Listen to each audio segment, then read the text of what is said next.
अस्सलाम वालेकुम स्टूडेंट्स, मैं हूं आपका टीचर ज़ुबैर। स्टार्ट करते हैं अपना आज का लेसन। आज हम करने जा रहे हैं एक्सरसाइज 9B। और एक्सरसाइज 9B स्टार्ट करने से पहले कुछ बेसिक कॉन्सेप्ट्स हैं, उनको हम समझते हैं। तो एक्सरसाइज 9B के अंदर हम पढ़ेंगे क्वाड्रिलेटरल्स। ठीक है, क्वाड्रिलेटरल्स यानी चौकोर। ठीक है, फोर साइडेड शेप्स जो हैं वो हमारी क्वाड्रिलेटरल्स कहलाती है। ऐसी कोई भी शेप हो जिसकी फोर साइड्स हो, ठीक है, वो हमारे पास वो हमारी क्वाड्रिलेटरल कहलाती है। तो क्वाड जो है ये फोर से निकला है। ठीक है, तो ये फोर साइडेड शेप्स जो हैं इनको क्वाड्रिलेटरल्स कहते हैं। ठीक है, तो यहाँ पे इसकी डेफिनेशन कुछ यूँ गिवन है। Quadrilateral is a close plane figure that has four side. तो क्वाड्रिलेटरल जो है ये क्लोज यानी ये एक क्लोज शेप है। ठीक है, यानी साइड्स इसकी कोई भी ओपन नहीं होती, ये क्लोज्ड होती हैं, आपस में जुड़ी होती हैं। ठीक है, और ये फोर साइडेड होती है। इसके फोर ही वर्टिसेस होते हैं। वर्टिसेस ये जो आपके जो कॉर्नर्स होते हैं ये शेप्स के वर्टिसेस कहलाते हैं। ठीक है, ये इसके ए बी सी डी ये पॉइंट्स ये इसके फोर वर्टिसेस हैं। ठीक है, और इसके फोर ही इंटीरियर एंगल होते हैं। इंटीरियर एंगल से मुराद ये इसके अंदर बनने वाले एंगल्स। देखिए इसकी फोर साइड्स हैं, तो चारों साइडों पे चार ही एंगल बनेगा। ठीक है, इधर भी एक एंगल बनेगा, एक इधर भी और एक इधर भी। ठीक है, तो इस तरह से इसके चार ही एंगल बने। तो एक तो आपने याद रखना है कि ये फोर साइडेड शेप होती है, क्लोज शेप होती है, इसके फोर वर्टिसेस होते हैं, फोर ही साइड्स होती हैं, और इसके चारों एजेस पे चार ही एंगल बनते हैं। ठीक है, तो ये आपने याद रखना है। ठीक है, तो ये हमारी होती है क्वाड्रिलेटरल्स। ठीक है, ठीक है, तो अब हम मजीद जो है क्वाड्रिलेटरल्स की आगे मजीद इसकी टाइप्स देखते हैं। ठीक है, कि मजीद क्वाड्रिलेटरल की टाइप्स कौन कौन सी हैं। ठीक है, किस किस शक्ल में क्वाड्रिलेटरल हमारी हो सकती है। ठीक है, ओके, तो यहाँ पे जो है क्वाड्रिलेटरल के हवाले से इंफॉर्मेशन गिवन है। ठीक है, तो यहाँ पे देखें हमारे पास ये बहुत सी शेप्स हैं, ये सारी ही क्वाड्रिलेटरल्स हैं। ठीक है, तो यहाँ पे सबसे पहले देखें हमारे पास है रेक्टेंगल शेप। तो ये आपने पहले भी देखी है शेप। ठीक है, तो इसकी यहाँ पे प्रॉपर्टीज जो हैं गिवन है। ठीक है, अगर बात कर लें पैरेलल साइड्स की, तो इसकी दो पेयर्स होते हैं पैरेलल साइड्स के।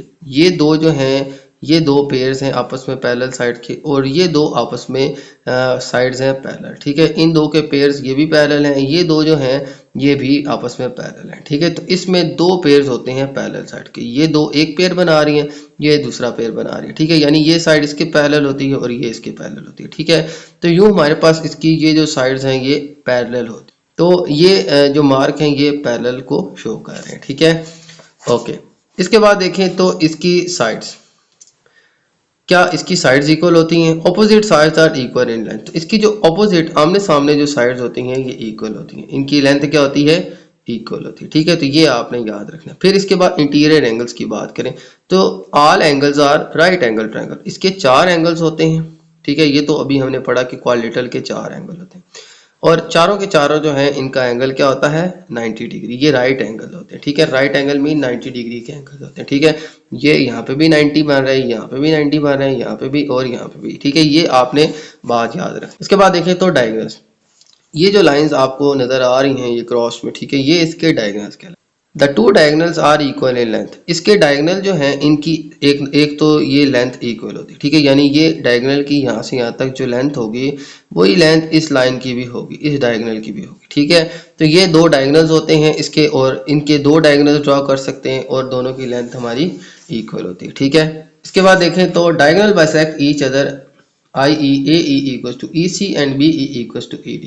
अब दोनों डायगोनल जो हैं ये आपस में एक पॉइंट के ऊपर कट करते हैं। ठीक है, मिलते हैं, बाइसेक्ट करते हैं। ठीक है, और बाइसेक्ट होने से क्या होता है? इसके दो सेक्शन बन जाते हैं, और ये यहाँ से यहाँ तक जितनी लेंथ होगी उतनी ही इस साइड की भी होगी यहाँ से यहाँ तक। ठीक है, यानी AE बराबर होगा EC के।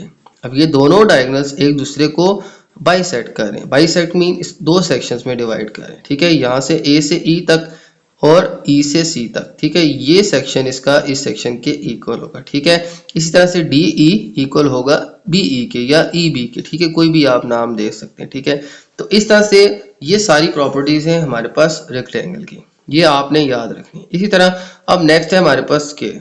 तो स्क्वायर की बात करें तो there are two pairs of parallel side. तो इसमें भी हमारे पास दो ही पेयर्स होते हैं पैरेलल साइड। तो ये दो लाइंस आपस में पैरेलल है और ये दो लाइंस आपस में पैरेलल है। ठीक है, तो इसमें भी दो ही पेयर्स होते हैं हमारे पास पैरेलल लाइंस के। All four sides are same length, और इसमें इसकी चारों साइडों की लेंथ सेम होती है। देखिए स्क्वायर में चारों साइडों की लेंथ सेम होती है, यानी ये यहाँ से यहाँ तक अगर 5 है तो ये भी 5 होगा, यहाँ से यहाँ तक ये भी 5 होगा, ये यहाँ से यहाँ तक ये भी 5 होगा, यानी सारी लेंथ इसकी सेम होगी। स्क्वायर के अंदर इसकी चारों साइडों की लेंथ बराबर होती है, ठीक है। All four angles are right angle, बिल्कुल रेक्टेंगल की तरह इसके भी जो चारों एंगल हैं ये राइट एंगल ट्रायंगल होते हैं, ठीक है। Two diagonals are equal in length, इसी तरह से इसके जो दो डायगोनल्स बनते हैं इनकी लेंथ भी इक्वल होती है, बिल्कुल ऐसे ही जैसे रेक्टेंगल में होती है, ठीक है। यहाँ से यहाँ तक जो लेंथ है इस डायगोनल की वो इस डायगोनल की लेंथ के इक्वल, ठीक है। ये दोनों डायगोनल्स की लेंथ आपस में इक्वल है। Diagonals bisect each other at right angle, अब ये दोनों डायगोनल्स ही आपस में दोनों को बाइसेक्ट कर रहे हैं, दो दो सेक्शंस में डिवाइड कर रहे हैं, और यहाँ पे ये मिल रही हैं, यहाँ पे ये 90 डिग्री का एंगल क्रिएट कर रहे हैं। तो यहाँ पे बने वाला एंगल एक राइट एंगल ट्रायंगल होगा, ठीक है। जैसे उसने कहा I E A E B B E C A E D और C E D, A E B B E C D E C और ए ई डी, देखें ये यहाँ पे यहाँ पे यहाँ पे यहाँ पे ये चारों एंगल्स 90 डिग्री के होंगे। जहाँ पे डायगोनल मिलते हैं वहाँ पे एंगल 90 डिग्री का होता है, ठीक है। ये बात भी आपने याद रखनी है। फिर diagonal bisect the interior angle, diagonals interior angles को बाइसेक्ट करते हैं। इंटीरियर एंगल्स हमारे हैं ये यहाँ पे बनने वाला एंगल, यहाँ पे बनने वाला एंगल, यहाँ पे बनने वाला एंगल और यहाँ पे बनने वाला, तो चार ही कॉर्नर्स पे एंगल बनते हैं एक स्क्वायर के, ठीक है। तो इन चारों को एक डायगोनल दो सेक्शंस में डिवाइड कर लेते हैं, ठीक है। तो बाइसेक्ट कर रहे हैं यहाँ पे, तो डायगोनल बाइसेक्ट इंटीरियर एंगल, और इसमें कहा गया है कि B A C equal to C A D equal to 45।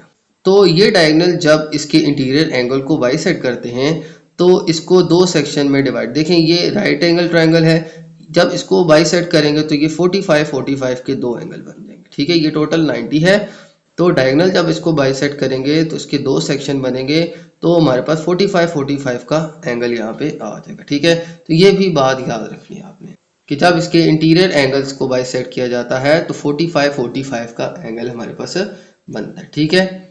Okay, इसके बाद देखिए तो अब नेक्स्ट शेप की बात करते हैं, पैरेललोग्राम। तो पैरेललोग्राम शेप आपके सामने गिवन है, ठीक है। ये थोड़ी सी यहाँ टिल्ट होती है, ठीक है, बाकी ये रेक्टेंगल की तरह ही होती है लेकिन थोड़ी सी टिल्ट होती है, ठीक है।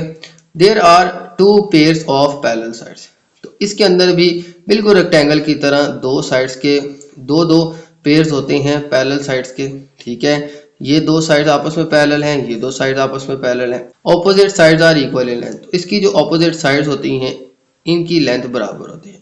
ये इसके ऑपोजिट है, ठीक है, तो इसकी लेंथ आपस में इक्वल है, ठीक है। और इन दो ऑपोजिट साइड्स की भी लेंथ इक्वल है। Opposite angles are equal, opposite angles, यहाँ पे बनने वाला एंगल ए डी सी बराबर होगा ए बी सी, यानी यहाँ पे बनने वाले एंगल के। इसी तरह यहाँ पे बनने वाला एंगल यहाँ पे बनने वाले एंगल के बराबर होगा।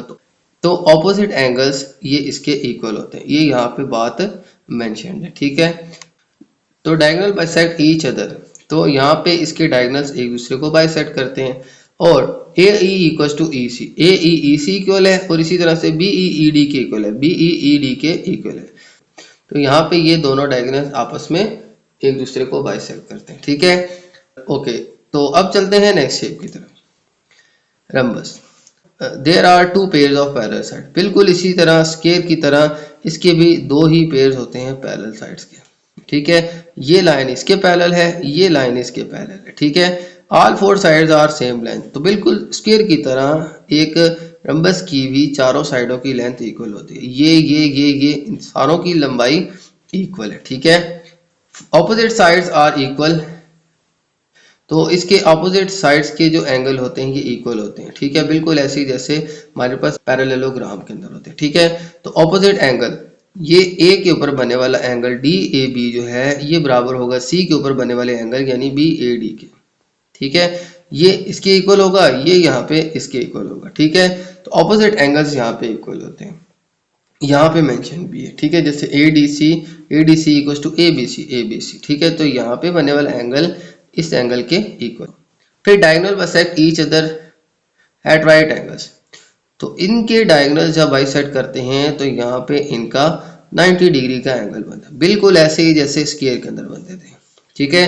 तो ये दो डायगोनल्स कट कर रहे हैं, ठीक है, यहाँ पे भी 90, यहाँ पे भी 90, यहाँ पे भी 90 और यहाँ पे भी, तो ये 90 डिग्री के एंगल क्रिएट करते हैं, ठीक है। डायगोनल बाइसेक्ट इंटीरियर एंगल, इसके अलावा इसके जो अंदर वाले एंगल हैं इनको भी डायगोनल बाइसेक्ट करते हैं। और फिर B A C equal to C A D, B A C यानी यहाँ पे बनने वाला एंगल बराबर होगा सी ए डी यानी इसके साथ बनने वाले एंगल के, ठीक है। यानी इसका जो भी एंगल होगा ये दो हिस्सों में डिवाइड हो जाएगा, ठीक है। इसी तरह से यहाँ पे बनने वाला एंगल जो है ए बी डी बराबर होगा सी बी डी के, ये दो एंगल आपस में इक्वल होंगे, ठीक है। ओके, तो ये सारी प्रॉपर्टीज थी रम्बस की। अब देखते हैं ट्रेपेजियम शेप। देखें, there are at least one pair of parallel side. इस शेप की आपने खास बात याद रखनी है कि इसके सिर्फ दो साइड्स आपस में पैरेलल होती हैं, ठीक है। दो नहीं होती, दो होती हैं दो नहीं होती, ठीक है। बाकी इसके डायगोनल्स आपस में बाइसेक्ट करते हैं, लेकिन यहाँ पे एज सच कोई सिमेट्री जो है यहाँ पे नहीं है, ठीक है। तो इसमें जस्ट एक ही प्रॉपर्टी आप याद रखिएगा कि इसकी दो साइड्स आपस में मस्ट पैरेलल होती है, ठीक है। ये हमारे पास आ जाएगी ट्रेपेजियम शेप। इसके बाद देखें तो काइट।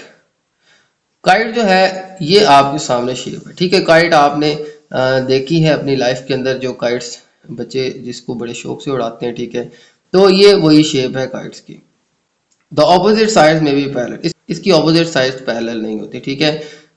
इसके अलावा there are two pairs of equal adjacent side, ठीक है। तो इसके अंदर तो यहाँ पे हमारे पास दो पेयर्स होते हैं एडजेसेंट साइड्स के, ठीक है। एक होती है ऑपोजिट साइड जो आमने सामने होती है, ठीक है। एक होती है एडजेसेंट यानी ये साथ साथ जो है, ठीक है।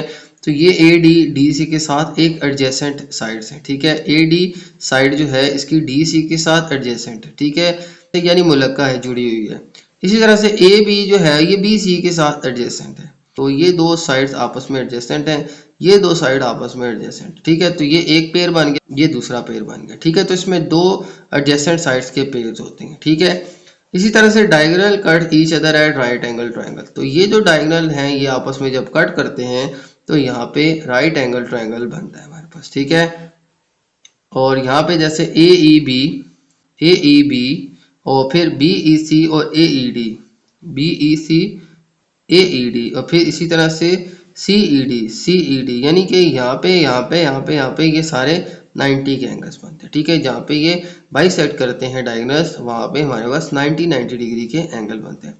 One diagonal bisect interior angle, और डायगोनल जो है इसके इंटीरियर एंगल्स को बाइसेक्ट करते हैं, ठीक है। और यहाँ पे जब ये कट करते हैं तो A D B equal to C D B, तो A D B angle C D B के बराबर होगा, ठीक है। यानी A D B C D B के बराबर होगा, यानी कि ये जब कट करते हैं डायगोनल्स तो यहाँ पे बनने वाला एंगल इक्वल होगा। इसी तरह से इसने कहा कि ए बी डी बराबर है सी बी डी के, A B D C B D के, यानी यहाँ पे और यहाँ पे बनने वाले एंगल्स भी आपस में इक्वल होंगे, ठीक है। ओके, तो ये थी स्टूडेंट हमारे पास काइट शेप, ठीक है। तो ये तमाम शेप्स जो हैं ये क्वाड्रिलेटरल्स हैं हमारे पास, ठीक है। इन सारों की प्रॉपर्टीज़ मैंने आपको बताई हैं। इन प्रॉपर्टीज़ को आपने अच्छे तरह से अपने दिमाग में बिठा लेना है, ठीक है। इसी से रिलेटेड फिर हमारी आगे एक्सरसाइज है जो कि हम सॉल्व करेंगे, ठीक है। ओके, तो चलते हैं अब एक्सरसाइज की तरफ, और अब एक्सरसाइज 9B हम स्टार्ट करते हैं, ठीक है। इसका फर्स्ट क्वेश्चन हम सॉल्व करते हैं। Find the values of unknowns in each of the following rectangles, ठीक है। तो हमारे पास रेक्टेंगल शेप्स गिवन है, ठीक है। इसके अंदर मौजूद जो अननोन एंगल्स हैं उनको हमने फाइंड करना, ठीक है। तो स्टार्ट करते हैं इस क्वेश्चन को। सबसे पहले हम इस फिगर को सॉल्व करते हैं, ठीक है। तो यहाँ पे देखें हमारे पास एंगल जो है हमने फाइंड करना है ए और बी, ठीक है। तो ये हमारे पास शेप है, यहाँ पे एक डायगोनल जो है ये ड्रॉन है, ठीक है। इस डायगोनल के गिर्द जो एंगल्स हैं कुछ हमें गिवन है और कुछ हमने फाइंड करने हैं, ठीक है। तो यहाँ पे हमने एंगल फाइंड करना है। देखें यहाँ पे ये एक रेक्टेंगल शेप है और यहाँ पे इसका बनने वाला जो कॉर्नर पे जो एंगल है ये टोटल होता है 90 डिग्री का, ठीक है। यहाँ से यहाँ पे यानी कि डी सी बी ये जो एंगल है ये हमारे पास है 90 डिग्री, ठीक है।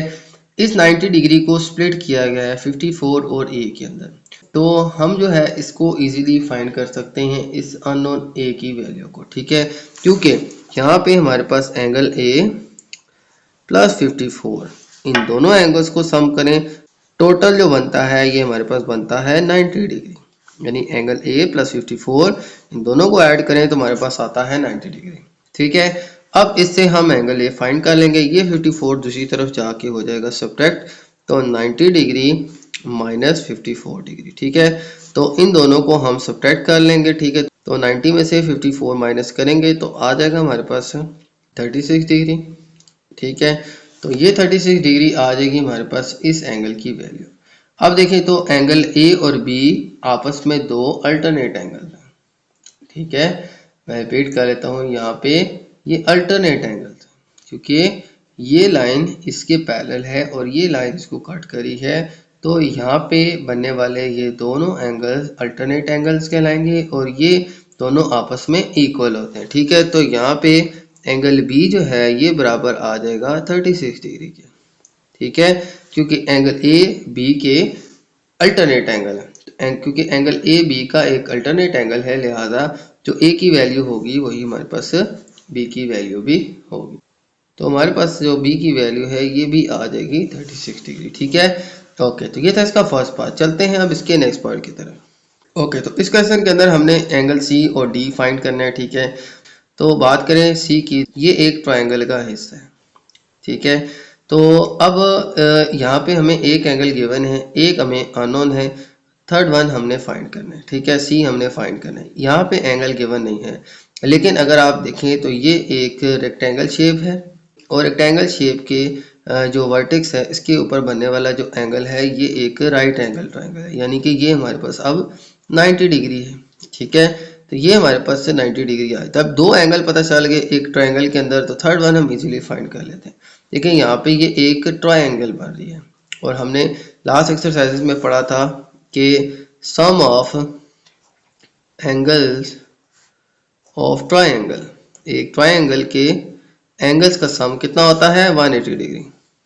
अब इस ट्राइंगल के अंदर हमें दो एंगल्स गिवन है, थर्ड वन हम इजीली फाइंड कर सकते हैं। तो angle C plus 90 degree plus 39। ठीक है, तो इन सब को ऐड करें तो आता है 180 डिग्री। ठीक है, अब इन दोनों को ऐड करके दूसरी तरफ हम सब्ट्रैक्ट कर लेते हैं। ठीक है, तो सी और इन दोनों को हम ऐड करें तो आ जाएगा हमारे पास 9 एंड 129। ठीक है, तो अब 129 को हम दूसरी तरफ ले जाएंगे और सब्ट्रैक्ट कर लेंगे। ठीक है, ये प्लस है तो दूसरी तरफ जाके हो जाएगा माइनस, तो 180 डिग्री माइनस 129। ठीक है, तो अब इन दोनों को सब्ट्रैक्ट करें तो हमारे पास आता है 51 डिग्री। ठीक है, ये आ जाएगा स्टूडेंट हमारे पास यहाँ पे बनने वाला एंगल। ठीक हो गया, इस तरह से हम इजीली जो है इसका एंगल फाइंड कर लेंगे। ओके, अब बात करें तो हम डी फाइंड करना है। डी जो है ये इस ट्रायंगल का हिस्सा है, डी जो है ये हमारे पास इस ट्रायंगल का हिस्सा है। ठीक हो गया, अब हमारे पास इस ट्रायंगल के अंदर देखें तो ये एंगल हमें गिवन नहीं है, ये हमने फाइंड करना है। ये हमें गिवन है और यहाँ पे बनने वाला एंगल ये भी हमें गिवन नहीं है, ये हम इजीली फाइंड कर सकते हैं। कैसे, देखें यहाँ पे टोटल हमारे पास यहाँ पे इस कॉर्नर के ऊपर जो बनता है 90 डिग्री बनता है, यहाँ से ये एंगल। ठीक है, जिसमें से आधा पोर्शन जो है वो हमें पता है 39 डिग्री और ये हाफ हम बड़ी इजीली फाइंड कर लेंगे। ठीक है, तो यहाँ पे एंगल डी सी ई, ठीक है, एंगल डी सी ई ये सबसे पहले हम फाइंड कर लेते हैं। तो एंगल डी सी ई के अंदर अगर हम 39 यानी इस एंगल के अंदर डी सी ई के अंदर इस एंगल के अंदर हम अगर 39 ऐड कर दें तो ये यहाँ पे बनता है हमारे पास टोटल 90 डिग्री। ठीक हो गया, तो टोटल यहाँ पे 90 डिग्री बनता है। अब डी सी ई हम यहाँ पे बनने वाला एंगल इजीली फाइंड कर लेंगे, इसको ले जाकर दूसरी तरफ सब्ट्रैक्ट कर देंगे तो आ जाएगा हमारे पास D C E equals to 90 degree minus 39 degree. तो 90 में से 39 हम माइनस कर दें तो हमारे पास आ जाएगा 51 डिग्री। तो यहाँ पे बनने वाला एंगल डी सी ई, ठीक है, ये आ जाएगा 51 डिग्री। ठीक है, अब ये 51 डिग्री आ गया, ये हमें पता है, थर्ड वन हम इजीली फाइंड कर लेंगे। ठीक है, तो अब देखें ये एक ट्रायंगल है, ठीक है, और sum of angle of triangle किसके इक्वल होता है, sum of angles of triangle equals to 180 degree. ठीक हो गया, अब इस ट्रायंगल के अंदर हमें दो गिवन है, तीसरा हम फाइंड कर लेंगे। तो angle D plus 78 plus 51 equals to 180 degree. ठीक हो गया, इन दोनों को ऐड अप करके हम 180 से सब्ट्रैक्ट कर लेंगे। तो एंगल डी प्लस इन दोनों को ऐड करें तो आ जाएगा 9 एंड 7 एंड 5 आ जाएगा, तो ये आ जाएगा हमारे पास 129 डिग्री। ठीक है, ओके, तो अब 129 जो है इसको हम दूसरी तरफ ले जाके सब्ट्रैक्ट कर लेते हैं। तो यहाँ पे एंगल डी आ जाएगा 180 डिग्री माइनस 129। तो इनको सब्ट्रैक्ट करें तो हमारे पास आ जाएगा 51 डिग्री। ठीक है, तो हमारे पास यहाँ पे बनने वाला एंगल भी 51 डिग्री ही होगा। तो ये स्टूडेंट आ जाएगा हमारे पास इसका अननोन एंगल। ठीक है, तो यहाँ पे भी हमारे पास 51 डिग्री ही बनेगा, जो यहाँ पे है वही यहाँ पे बनेगा। ठीक है, तो इस तरह से स्टूडेंट हम बड़ी इजीली फाइंड कर लेंगे इन दोनों ही अननोन एंगल्स की वैल्यू। ठीक है, तो सी और डी यहाँ पे मैंने कैलकुलेट कर। ओके, तो ये था स्टूडेंट आज का हमारा लेसन। उम्मीद है आपको तमाम क्वेश्चन समझ आ गए होंगे। तो मेरी वीडियो अच्छी लगे तो मेरी वीडियो को लाइक कर दीजिएगा, मेरे चैनल को सब्सक्राइब कर दीजिएगा और ये वीडियो अपने बाकी दोस्तों के साथ भी शेयर कर दीजिएगा। इजाज़त चाहते हैं आपसे। अल्लाह हाफिज़।